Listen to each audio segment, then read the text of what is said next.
Bismillahirrahmanirrahim. Assalamualaikum warahmatullahi wabarakatuh. Kami dari kelompok A akan membawakan atau mempresentasikan suatu karya kami, yaitu teknologi digital dalam perancangan konstruksi. Sebelum masuk ke materi inti, kami dari kelompok A akan memperkenalkan diri, yaitu dari ketua kelompok kami, yaitu Akbar Saifullah Sijaya, yang beranggotakan 5 orang, yaitu Andi Alvina Ramadhani, Ahmad Abdullah Fanani, Aldan Wiranata, Sulfalil Akbar, serta Adnanta Ainun Syafir. Materi selanjutnya yaitu kajian. Kajian terbagi menjadi 2, yaitu perkembangan teknologi digital dalam dunia perancangan konstruksi dan peranan teknologi digital dalam perancangan konstruksi. Materi awal yaitu perkembangan teknologi digital dalam dunia perancangan konstruksi. Teknologi digital dalam perancangan konstruksi. Pada tahap awal, teknologi digital masuk ke dalam dunia perancangan arsitektur hanya sebagai alat visualisasi desain. Namun, sejalan berkembangnya teknologi digital tersebut, teknologi digital kini dapat digunakan sebagai bagian dari proses perancangan atau desain dan dapat dikatakan sebagai alat bantu berpikir dalam proses perancangan. Teknologi digital sangat membantu arsitek ataupun desainer dalam proses perancangan arsitektur. Sehingga di era modern ini, dunia perancangan arsitektur sudah tidak bisa lagi dipisahkan dari hal-hal yang berbau teknologi digital.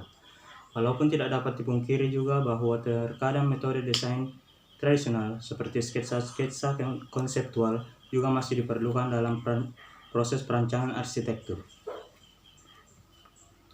Computer Aided Design atau CAD merupakan salah satu software yang paling umum digunakan di kalangan engineer, arsitek, ataupun desainer. Sistem pertama dari CAD sangatlah mahal karena menggunakan komputer mainframe yang memiliki tingkat teknologi grafis yang sangat tinggi, sehingga hanya perusahaan-perusahaan besar yang dapat menggunakan CAD.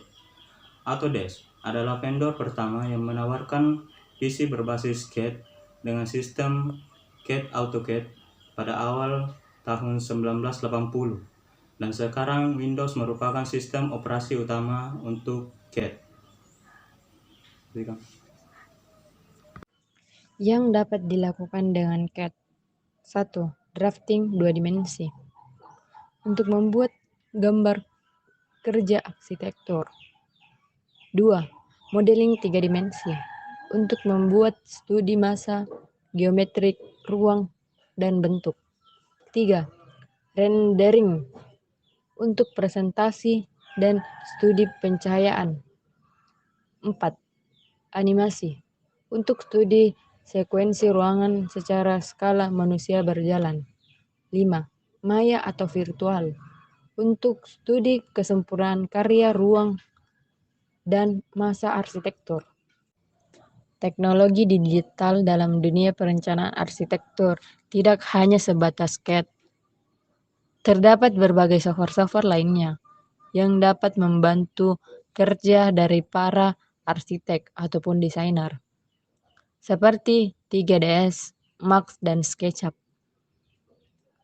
Pada prinsipnya, cara kerja program ini hampir sama dengan CAD, karena program ini juga berfungsi sebagai tools yang dapat membantu proses gambar menjadi lebih efisien, bukan menciptakan desain baru.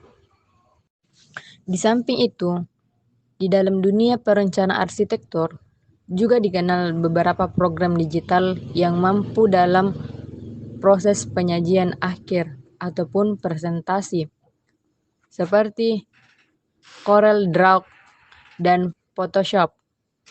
Semua software ataupun program tersebut membantu arsitek dan desainer menghasilkan produk penyajian gambar yang lebih menarik. Peranan teknologi digital dalam dunia perancangan konstruksi. Peranan menurut Salpatz tahun 2005, beberapa peran dari penggunaan teknologi digital dalam bidang arsitektur diantaranya: 1. Sebagai alat presentasi. 2. Sebagai alat simulasi, analisis, dan evaluasi.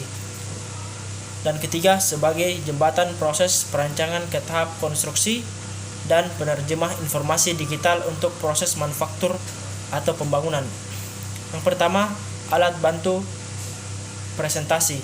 Salah satu keuntungan dari penggunaan CAD dalam mempresentasikan desain arsitektur adalah terangkumnya informasi desain arsitektur dalam bentuk model 3D atau 3 dimensi digital yang mencakup sketsa konvensional dan model fisik atau maket dalam satu paket lingkungan virtual atau digital. Alat bantu simulasi, analisis, dan evaluasi.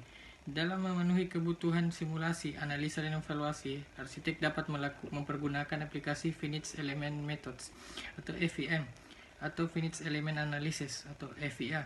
FEM atau FEA memungkinkan para arsitek untuk melakukan simulasi pada desainnya dengan maksud mencapai desain yang efektif, efisien, dan optimal sebelum desain diimplementasikan dalam bahan real atau proses manufaktur dengan menghasilkan virtual prototype. Aplikasi FEM atau FEA adalah suatu teknik numerik yang membantu mengevaluasi, menganalisa persamaan matematik dari sebuah perilaku kompleks dari suatu geometri, seperti kelenturan, kekakuan, tekanan, fluida, yang memberikan output berupa angka atau visualisasi perilaku tersebut dengan indikator tertentu seperti warna, garis, dan sebagainya. Sebagai jembatan proses perancangan ke tahap konstruksi dan penerjemah informasi digital untuk proses manufaktur atau pembangunan. Pada tahap lanjutan dari aplikasi model 3D digital menuju tahap konstruksi dan manufaktur, arsitek dapat mempergunakan aplikasi Computer Aided Manufacturing (CAM). Aplikasi ini bertujuan untuk mencapai efisiensi dan efektivitas dalam proses produksi dari komponen-komponen desain dengan tingkat kepresisian dari dimensi dan konsistensi material. Aplikasi CAM ini dapat dirasakan manfaatnya secara signifikan dalam penggunaan materi-material fabrikasi. Materi selanjutnya yakni kesimpulan.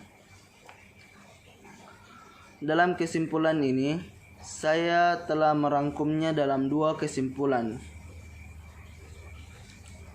yang diambil dari materi tersebut, yakni di goal 1 dan di goal 2. Kesimpulan di goal 1 yakni teknologi digital sudah tidak dapat dipisahkan lagi dari dunia perancangan konstruksi. Walaupun tidak dipungkiri juga bahwa terkadang metode desain tradisional seperti sketsa konseptual juga masih diperlukan dalam proses perancangannya.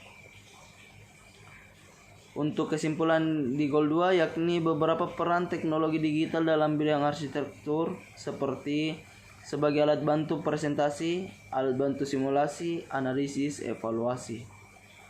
Sebagai jembatan antara proses perancangan ke tahap konstruksi dan sebagai penerjemah informasi digital ke dalam manufacturing atau pembangunan.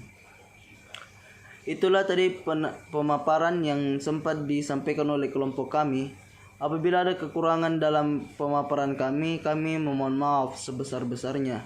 Dan apabila ada kebaikan dan dapat diterima, itu datangnya dari Tuhan Maha Esa.